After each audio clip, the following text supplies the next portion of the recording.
퍼즐을 많이 해보셨습니까? 여러분 몇 피스의 퍼즐을 해보셨습니까?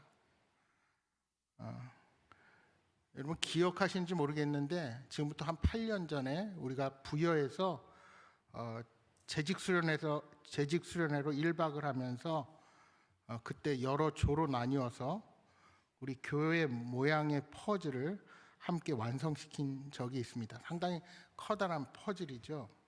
지금 카페 안쪽 방에 가 보시면 그때 만든 퍼즐 액자가 있습니다만, 제가 생각하기로 그때 상당한 시간이 걸려서 완성했던 것으로 기억을 합니다. 함께 다녀오셨던 분들은 왜 시간이 많이 걸렸는지 기억하실 것입니다. 물론 이렇게 조별로 나누어 줄 때 차질이 있어서 다른 조의 퍼즐을 가져가서 생긴 오류도 처음에는 있었습니다. 그런데 정말 힘들었던 것은 이제 건물 모양이나 색깔이 있는 부분은 상관이 없는데 그 사진에 나오는 하늘 부분, 또 푸른 부분, 그게 그거 같아요. 그래서 모든 경우의 수를 사용하여 맞춰 보아야 그 퍼즐을 완성할 수가 있었습니다. 여러분 중에 혹시 1000피스짜리 퍼즐 해보신 분 계십니까? 얼마나 걸리셨습니까? 하루 만에 했다는 사람 거의 달인이십니다. 적어도 일주일은 걸리는 것 같아요. 여간해서 하루 이틀에 맞추기가 쉽지 않습니다. 이 그림의 중요한 부분이 문제가 아니라 아무것도 없는 같은 색의 톤의 배경을 가장 나중에 완성시킬 수밖에 없습니다. 그래서 일단 맞췄다 빼고 여러분, 이 퍼즐을 하면서 한 가지 깨닫게 되는 것이 있습니다. 우리는 내가 중요한 것만 보고 모든 것을 판단할 때가 많이 있지만 결국 모든 일의 완성은 평범하고 보잘것없어 보이는 부분에 퍼즐 조각이 다 맞춰져야 확실하게 모든 것을 알게 된다는 것입니다. 오늘 본문에 바울이 이방 지역의 회당에서 말씀을 전하는 이야기가 등장합니다. 그런데 그가 전하는 말씀의 내용과 전하는 방식이 스데반의 설교와 매우 흡사합니다. 오늘 우리가 읽은 이 13장의 말씀은 사도행전 7장에 스데반이 순교하기 전에 전했던 말씀, 그 말씀과 너무나도 흡사해요. 아시다시피 바울은 스데반의 순교 시에 유대인들과 함께 그 박해의 자리에 있었던 사람입니다. 그리고 그 스데반의 설교를 듣고도 아무런 변화가 없었습니다. 그러니까 스데반의 설교에 전혀 감동을 받은 인물이 아니었다는 것입니다. 그런데 그가 다메섹 도상에서 예수 그리스도를 만나고 회심한 후에 스데반의 말씀이 진리라는 사실을 깨닫게 되었습니다. 바울은 자신이 알고 있는 율법으로만 판단하던 지난날의 잘못을 알게 되었을 뿐만 아니라 왜 스데반이 그렇게 말씀을 전했는지 이제야 깊이 깨닫게 된 것입니다. 안디옥 교회 지도자 바나바와 사울은 이방 지역 선교사로 파송되었습니다. 그들은 바나바의 고향 구브로를 지나서 그리스의 바보라는 지역을 지나고 다시 배를 타고 육지로 나옵니다. 그들은 밤빌리아에 있는 버가라는 지역으로 가는 것입니다. 그런데 거기서 돌발적인 상황이 일어납니다. 일행 중에 한 청년이 그들을 떠나 예루살렘으로 돌아가 버리는 것입니다. 한 사람이 포기하고 이탈했으니 일행 전체에 미치는 영향이 크고 결코 유쾌하지 않은 사건임에 분명했습니다. 그러나 오늘 본문은 이 사건을 그저 담담하게 객관적으로만 기록합니다. 이 중에 포기한 사람은 요한이라고 되어 있는데 뒤에 나오는 사도행전 15장 37절에 의하면 원래 이름은 마가입니다. 마가라고도 하는 요한. 그리고 15장 38절에 바울이 마가가 되돌아가는 것을 비난하는 것으로 볼 때 이 마가의 행동에 분명히 문제가 있었음을 우리가 추측해 볼 수가 있습니다. 그러면 왜 그가 이 선교팀 일원에서 도중에 이탈을 하게 되었을까요? 성경은 그 이유에 대해서 침묵하고 있기에 우리가 정확히는 알 수 없습니다. 다만 학자들의 의견을 통해서 추측할 따름입니다. 먼저 생각해 볼 수 있는 것은 대부분의 압도적인 의견이 그가 향수병에 걸려서 떠났다는 것입니다. 마가는 바나바나 바울에 비하면 매우 젊은 청년의 나이였습니다. 그럼 마가가 여행 중간에 되돌아간 것은 그가 힘든 일을 겪는 가운데 고향이 그리워서 포기하게 된 것으로도 볼 수 있다는 것입니다. 두 번째 의견은 이제 선교 활동의 주도권이 바울로 넘어가게 되자 이에 대한 불만을 표출했다는 것입니다. 여러분, 분명 처음에 수리아의 안디옥에서 출발했을 때는 바나바가 가장 권위 있는 지도자였습니다. 그리고 분명 바나바가 바울을 데리고 추천해서 그와 함께 했습니다. 그런데 오늘 본문 13절의 시작은 바울과 및 동행하는 사람들이라는 말로 이제 그 리더십의 변화가 왔음을 우리에게 말씀해 주고 있습니다. 여러분, 마가는 바나바의 조카이기도 합니다. 그런데 그가 보기에 초짜인 바울이 팀의 리더가 된다고 하는 것은 그에게 마음에 들지 않아서 젊은 혈기에 돌아갔다, 이렇게 추측을 하는 것입니다. 여러분, 이런 모습이 혹시 우리 공동체 안에는 있지 않습니까? 교회 안에서 일을 하다 보면 시간이 지나면서 리더십의 변화가 오곤 합니다. 그러다 보면 교회에 나중에 들어오고 예전에는 아무런 역할을 하지 못했던 사람이 앞장서서 일을 하게 되는 경우가 있죠. 그러면 그 모습을 보고 못마땅하게 생각하는 것입니다. 자기가 언제부터 교회 나왔다고 잘난 척하냐? 뭐 언제부터 교회를 사랑했다고 그렇게 설치느냐? 그래서 주위에 함께 일하는 사람이 처신하기 힘들게 만드는 것입니다. 나는 하지도 않으면서 꼭 감나라 배나라 그렇게 말하는 분들이 계십니다. 그러나 결코 그것은 좋은 일이 아닙니다. 여러분, 교회 공동체가 세상 공동체와 다른 점이 무엇입니까? 우리의 능력과 힘, 재능으로 사람의 쓰임이 결정되는 공동체가 아니라는 것입니다. 교회 공동체는 모두가 연약한 인간임을 인정하며 은혜 가운데 하나님의 도구로 쓰임받는다는 사실을 자랑하는 공동체가 되어야 합니다. 그러니까 우리는 연약한 나를 사용하시는 주님을 찬양하고 높이는 자들입니다. 따라서 오히려 새로운 사람이 공동체 안에서 함께 섬기게 된다, 함께 일하게 된다는 것을 기뻐하면서 합력하여 선을 이룰 수 있어야 합니다. 또 다른 견해는 바울이 질병에 걸리는 것을 보고 마가 요한이 겁에 질렸다는 것입니다. 여러분, 갈라디아서에 보면 바울이 질병에 걸리죠. 아마도 풍토병에 걸린 듯합니다.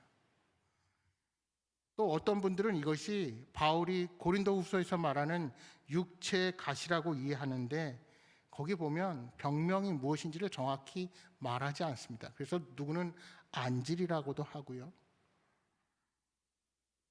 실제로 지금도 선교사님들이 이러한 풍토병에 걸려서 세상을 떠나는 경우들이 간혹 있습니다. 따라서 바울이 병에 걸리는 것을 보고 이 청년이 미리 겁을 먹고 집으로 돌아가야겠다고 결심을 했다는 것입니다.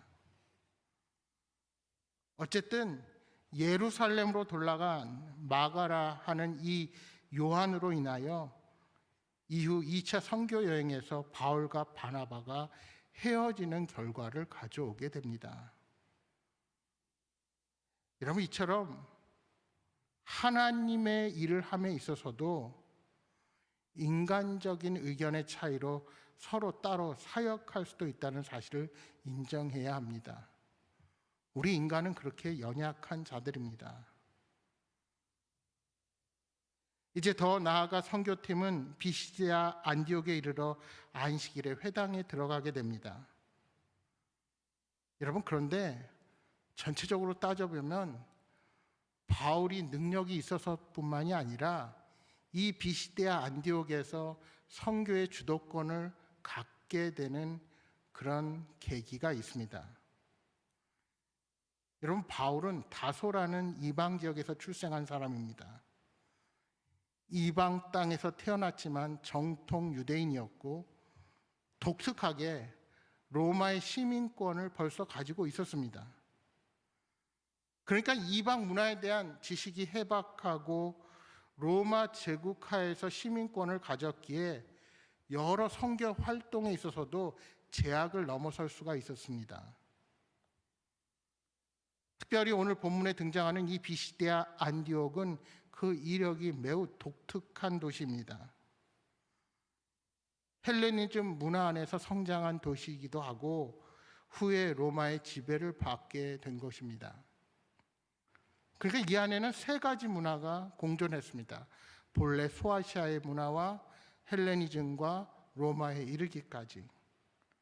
말하자면 이방의 문화를 유연하게 받아들이는 도시였습니다. 이처럼 하나님께서 이방 선교를 위해 바울을 택하신 것은 그의 배경을 보시고 주도 면밀히 계획하신 것일 수도 있습니다. 여러분, 우리가 하나님의 주권을 인정하고 하나님의 인도하심을 믿으며 살아가지만 때로는 하나님께서 나를 위해서 전혀 움직이지 않으시고 또한 내 자리가 그다지 주님의 일을 위해서 필요하지 않는 자리인 것 같다라고 생각이 들 때가 있습니다. 심지어는 내가 가진 고난과 역경 앞에서 왜 하나님은 내게 이런 일을 겪게 하실까? 내 인생에 있어서 이런 일들이 조금 비껴가면 좋았을 것을 그렇게 마음이 들 때도 있을 것입니다. 그러나 세월이 흘러서 하나님의 역사의 손길에 붙잡혀 살아가다 보면 분명히 그때 가서 내 삶에 그때 왜 그런 일이 있었는지 그 의미를 깨닫게 되는 날이 분명히 오게 될 것입니다. 그때가 되면 마치 조각남 퍼즐이 하나의 커다란 그림을 완성시키듯이 이때를 위해서 나를 연단시키시고 하나님께서 나를 준비시켰구나 하는 사실을 새롭게 인식하게 될 것입니다. 그렇게 생각해 보면 우리 삶에 우연이라는 것은 없습니다. 하나님의 계획과 섭리 가운데 우리는 이 땅을 살아가고 있는 것입니다. 여러분, 바울이 자신의 뜻으로 다소에서 태어났겠습니까? 바울 자신이 로마 시민권을 얻어야겠다고 노력했을까요? 아닙니다. 살다 보니 그렇게 된 것입니다. 다소에서 부모를 만나서 다소에서 태어났고 또 부모의 배경과 그 당시 상황 속에서 로마 시민권을 갖게 되었습니다. 그렇게 오늘 우리의 환경과 우리의 처지는 각각 다 다를 수밖에 없습니다. 그런데 우리가 다른 사람만 바라보고 그것을 비교하고 부러워하면 우리는 목표의식도 사라지고 불평과 불만만이 가득한 인생이 되고 말 것입니다. 어떤 면에서는 오늘 내게 별로 특별한 일이 없고 내게 주어진 삶의 자리가 보잘것없어 보여도 죽게 하듯 그 자리에서 최선을 다하는 것이 바로 조각난 퍼즐을 맞춰가는, 그래서 마침내 하나님께서 왜 그렇게 일하셨는지를 깨닫게 되는 우리의 인생이 될 것입니다. 여러분, 그렇게 생각해 보면 저와 여러분에게 주어지는 매일매일 하루의 삶은 무의미하거나 소중하지 않는 날이 하루도 없습니다. 바라기는 여러분의 주어진 삶의 현장에서 주님이 동행하심을 굳게 믿고 부끄럼 없는 모습으로 살아가시기를 소망합니다. 이제 비시대 안디옥에서 바울은 공식적인 첫 설교를 합니다. 그런데 제가 서두에 말씀드린 것처럼 그의 설교는 스데반의 순교의 현장에서 전했던 말씀과 너무나도 흡사합니다. 여러분, 스데반이 순교의 현장에서 전한 말씀은 이스라엘의 구원의 역사를 나열한 것이 아닙니다. 왜 예수님께서 성전을 헐고 율법을 완성시키는 분이신지, 그리고 이 복음이 왜 예루살렘에 머물지 아니하고 세상을 향하여 나아가야 하는지를 선포했습니다. 그러니까 하나님께서 역사하시는 곳은 유대 땅뿐만이 아니라 전 세계요, 유대인들뿐만이 아니라 모든 인류의 구원을 위해서 우리 예수님께서 성경의 예언대로 이 땅에 오셨고 십자가 위에서 박해당하셨다는 것을 선포한 것입니다. 그런데 뭐만 상황이 바뀌었습니까? 예루살렘 땅에서 선포한 것이라면 이방 땅에서 똑같은 메시지를 전했습니다. 여러분, 13장 17절에서 23절을 함께 읽어보겠습니다. 17절에서 23절, 제가 그냥 빠르게 제가 읽을게요. 다시. 이 이스라엘 백성이 하나님이 우리 조상들을 택하시고 애굽 땅에서 나그네된 그 백성을 높여 큰 권능으로 인도하여 내사 광야에서 약 40년간 그들의 소행을 참으시고 가나안 땅 7족속을 멸하사 그 땅을 기업으로 주시기까지 약 450년간이라. 그 후에 선지자 사무엘 때까지 사사를 주셨더니 그 후에 그들이 왕을 구하거늘 하나님이 베냐민 지파 기스의 아들 사울을 40년간 주셨다가 패하시고 다윗을 왕으로 세우시고 증언하여 이르시되 내가 이새의 아들 다윗을 만나니 내 마음에 맞는 사람이라 내 뜻을 다 이루리라 하시더니 하나님이 약속하신 대로 이 사람의 후손에서 이스라엘을 위하여 구주를 세우셨으니 곧 예수라. 이스라엘이 선택된 백성, 선민이 된 것은 하나님의 선택과 은혜의 결과이지 그들의 인간적인 우수함이나 공로 있는 것이 아니었습니다. 이스라엘 백성들이 아브라함 한 사람에서 한 민족으로 성장하게 된 것은 오직 하나님의 역사 때문이었습니다. 하나님은 애굽에서 한 가족이던 그들을 큰 민족으로 만들어 주셨습니다. 그리고 그들을 바로의 압제에서 해방시키셨습니다. 또한 40년 동안 광야 생활을 통해 이스라엘의 반역과 죄악을 하나님은 인내하시고 참으셨습니다. 아마 그러지 않았다면 일찍이 그들은 멸망당하고 말았을 것입니다. 하나님은 약속하신 대로 언약대로 가나안 땅을 이스라엘 백성들에게 주신 것입니다. 그런데 백성들은 하나님을 신뢰하지 않고 왕을 요구했지요. 이스라엘의 왕정 통치는 백성들의 욕심과 이기심으로 시작됐던 것입니다.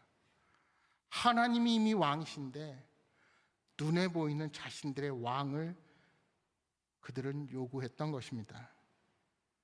그럼에도 불구하고 하나님은 왕을 세우셨습니다. 다윗 왕을 그들에게 세우시고 그의 후손을 통해 메시아를 주실 것을 약속해 주셨습니다. 예수님이 바로 이 다윗의 후손이며 약속된 메시아이십니다.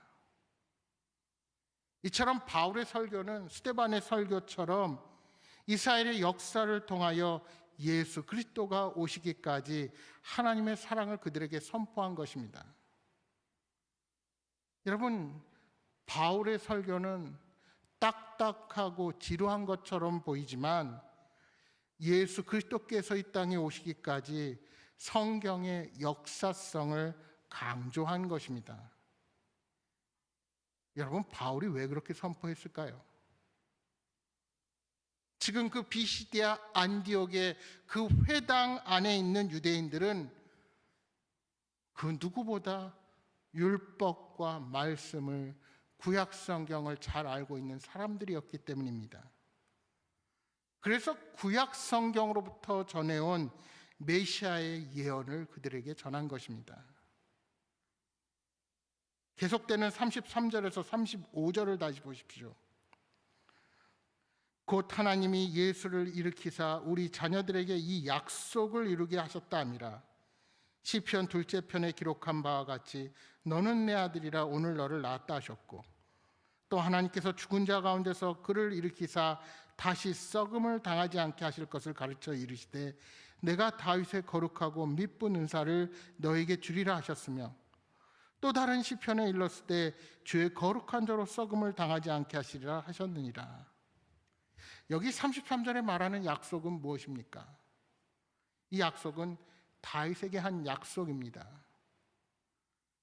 사무엘하 7장 10절 이하 14절 말씀을 보시면 하나님께서 다윗을 위해 집을 세우시고 그 몸에서 날 다윗의 씨를 그 위에 세워 영원히 견고하게 하실 것을 말씀하셨습니다.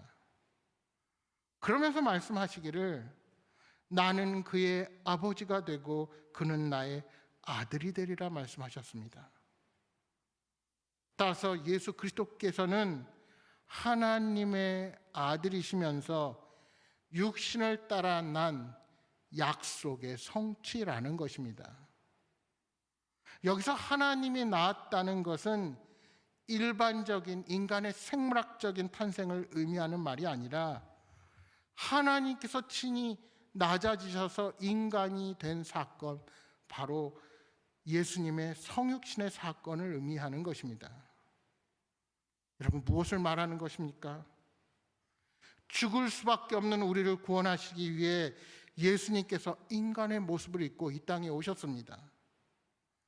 아무런 죄가 없는 독생자, 성자 예수님이 낮고 천한 인간의 몸으로 이 땅에 오셔서 흠 없는 어린 양이 되셔서 우리의 모든 죄를 십자가 위에서 짊어지시고 죽음의 길을 친히 가신 것입니다.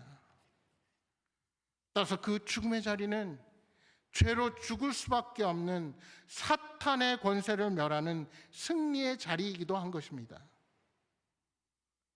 예수님은 죽어 장사 지낸 바 되었지만 사흘 만에 다시 살아나심으로 썩음을 당하지 않으셨습니다.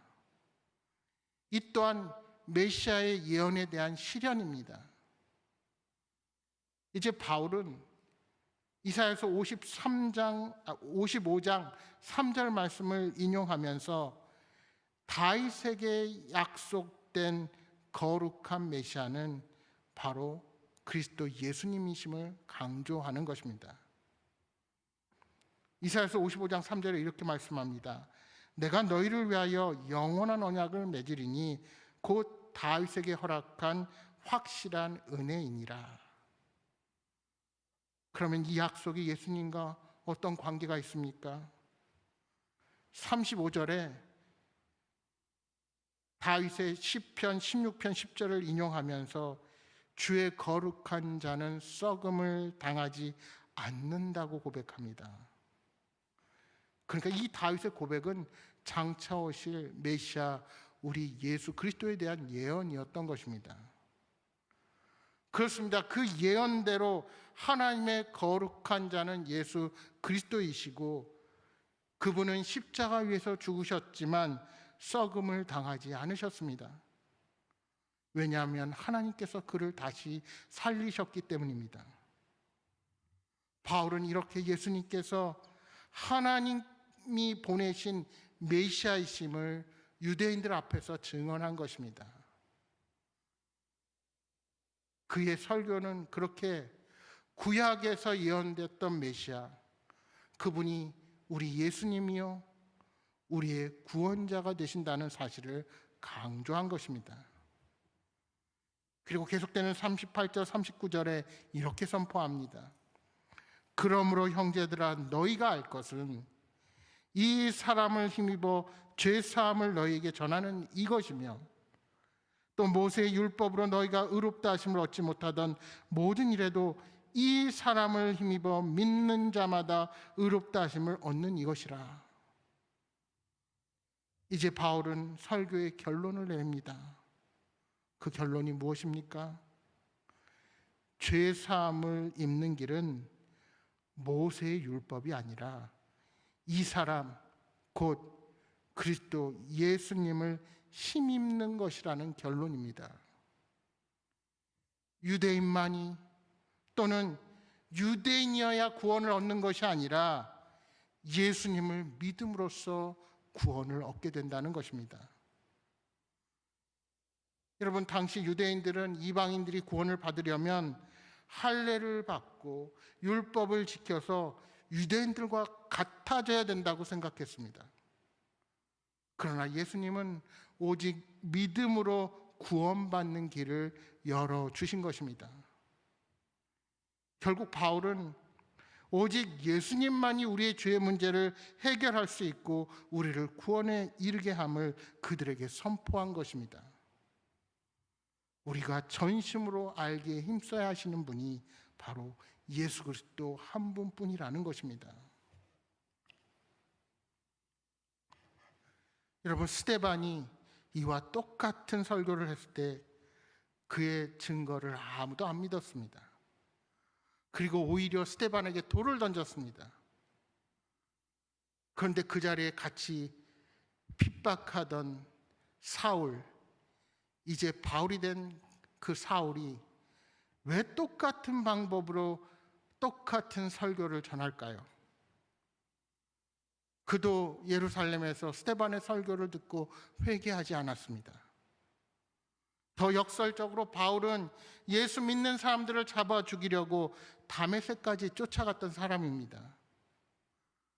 그런데 왜 이제는 스데반처럼 말씀을 전합니까? 그것이 복음의 은혜입니다. 스데반의 설교를 듣고도 교만과 편견으로 예수님을 배척했던 바울. 그런데 예수 그리스도를 만나고 나니 스데반이 말한 것이 진리라는 사실을 알게 된 것입니다. 그래서 그도 스데반과 똑같은 방식으로 말씀을 전할 수밖에 없었습니다. 여러분, 많은 분들이 인터넷과 방송을 통하여 여러 목사님의 설교를 듣고 누가 설교를 잘하니 누구는 못하니 판단하는 시대가 되었습니다. 그런데 제가 여러분에게 한번 묻겠습니다. 도대체 그 설교를 잘한다는 기준은 무엇입니까?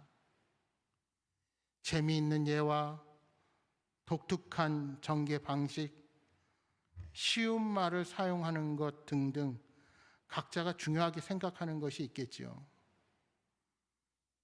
그런데 우리가 잊지 말아야 할 것이 있습니다. 복음은 늘 새로운 것을 말하는 것이 아니라 진리를 말하는 것입니다. 새로운 이야기, 독특한 예와 많은 세상의 지식이 전해지는 설교라고 결코 좋은 설교가 아닙니다. 새로운 것만 추구하고 신선한 내용이라고 거기에 매료되어서는 안 됩니다. 여러분, 그래서 복음이 전해졌다면 한국 교회가 지금 이렇게 지탄을 받고 있을까요? 복음이 말하는 것은 너무나도 명확합니다. 왜 많은 사람들이 스데반의 진리의 말씀을 듣고도 돌을 던졌습니까? 그의 설교는 자신들이 원하는 설교가 아니었습니다.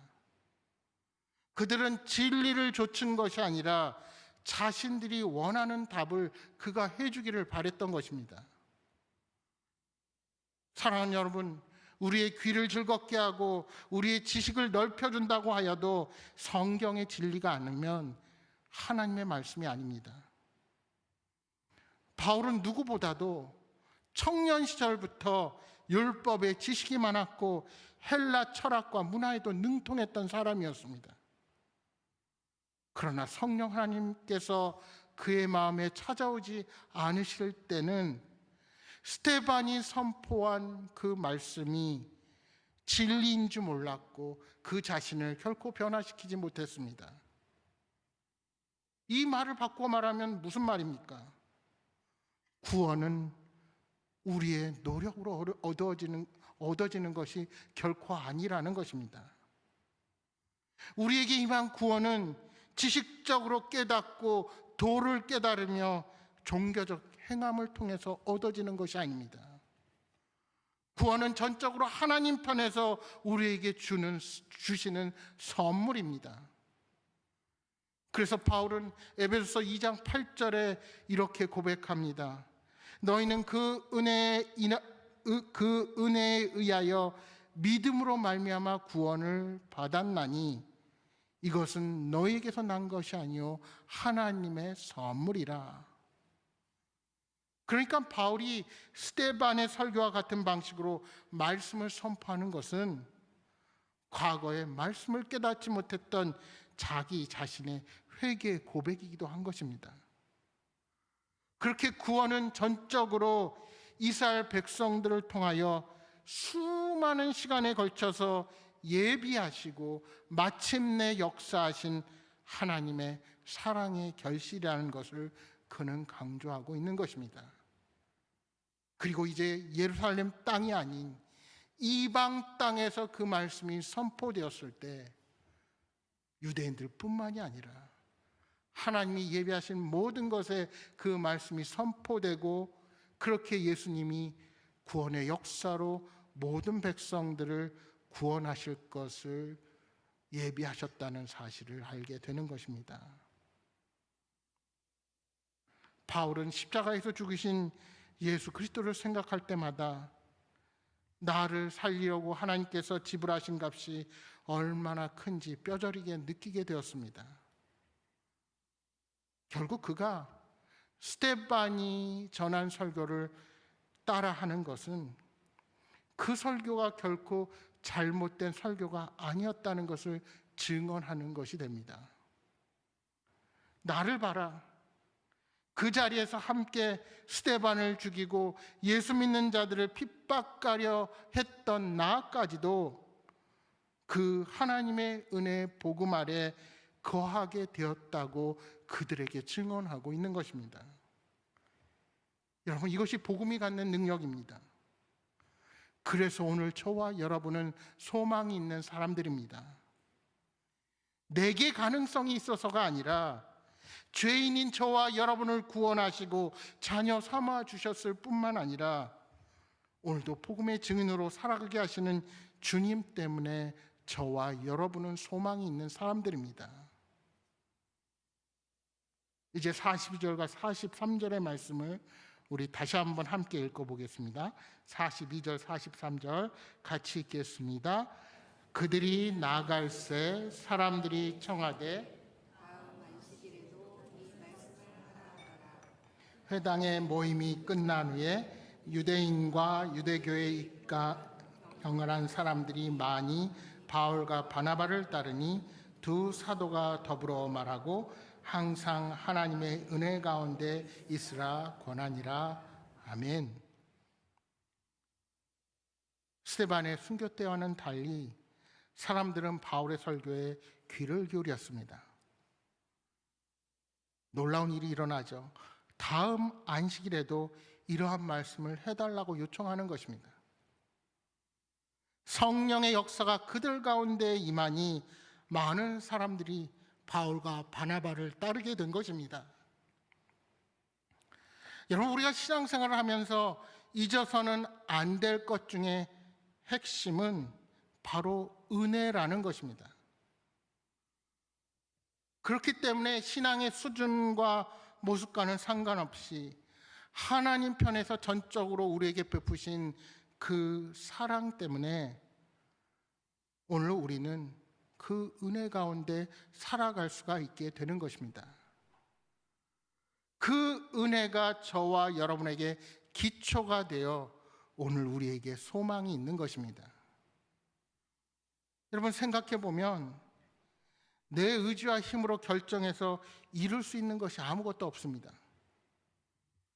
여러분 마가라고 하는 요한이 돌아갔다고 해서 그들의 선교가 중단된 것이 결코 아니었습니다. 하나님은 어떠한 조건과 상황 속에서도 그 뜻을 이루어 가시는 분이십니다. 따라서 우리는 사람 때문에 교회가 좌지우지 되어서도 안 되고 사람이 주인이 되어 교회 공동체를 마음대로 움직여서는 안 됩니다. 그런데 더 큰 은혜는 무엇인 줄 아십니까? 나중에 하나님께서 바울 일행과 헤어진 마가를 어떻게 사용하시느냐 하는 겁니다.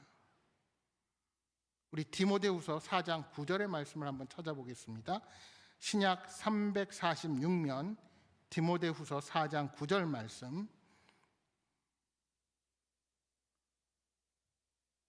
여러분 찾으셨으면 4장 9절부터 11절까지의 말씀을 천천히 한 목소리로 합독하겠습니다. 9절부터 11절 같이 읽겠습니다. 너는 어서 속히 내게로 오라. 데마는 이 세상을 사랑하여 나를 버리고 데살로니가로 갔고, 그레스게는 갈라디아로, 디도는 달마디아로 갔고, 누가만 나와 함께 있느니라. 내가 올 때 마가를 데리고 오라. 그가 나의 일에 유익하니라. 아멘. 디모데에게 뭐라고 얘기합니까? 내가 올 때 마가를 데리고 오라. 그가 나의 일에 유익하니라. 바울은 오래전에 자신의 마음을 아프게 하고 떠난 마가를 데리고 오라 합니다. 그가 나의 일에 유익하다는 말은 모두 하나님이 하시는 일이라는 고백입니다. 많은 사람들의 눈에는 마가가 연약해서 넘어지고 실패한 것처럼 보일 수도 있습니다. 그러나 이제 마가도 주님의 소중한 일꾼으로 회복되어 있습니다. 그래서 바울도 긍휼의 마음을 품고 그를 찾고 있는 것입니다. 여러분 이것이 복음의 은혜입니다. 혹시 우리 주변에 여러분에게 상처를 주고 떠나간 사람이 있으십니까? 도저히 용납할 수 없고 용서가 안 되는 사람이 있습니까? 아니 때로는 내 자신이 하나님 앞에서 아무것도 할 수 없는 보잘것없는 존재인 것 같아 낙심과 좌절이 되십니까? 우리 쪽에는 그 어떤 조건이 없습니다. 하나님 앞에 어떤 모습으로 나와 있다고 할지라도 좌절할 자격도 없습니다. 왜요? 우리는 하나님의 십자가 안에서 전적인 은혜로 거듭난 자들이기 때문입니다. 하나님께서 저와 여러분을 쓰시고자 하시기에 우리의 능력이 아닌 오직 예수 그리스도 예수님이 주시는 성령의 능력으로 우리에게 주어진 모든 일들을 감당하게 되는 것입니다. 또한 우리의 모든 그리스도 안의 형제 자매들이 그렇게 하나님의 사람으로 쓰임을 받게 되는 것입니다. 내게 실망을 주고 상처를 준 형제 자매가 있을지라도 우리가 생각하지 못한 그 너머에 우리를 향한 그를 향한 하나님의 계획이 있다는 사실을 생각하면 우리가 그리스도 안에서 어떤 태도를 취하여야 하는지는 너무나도 자명합니다. 사랑하는 여러분, 복음은 은혜입니다. 바라기는 하나님의 사랑의 마음을 품으시기 바랍니다. 그리고 오늘 우리들을 변화시켜 하나님의 일꾼으로 쓰시는 그 주님을 의지하며 믿음 가운데 담대하게 세상으로 나아가는 저와 여러분이 되시기를 주님의 이름으로 축복합니다.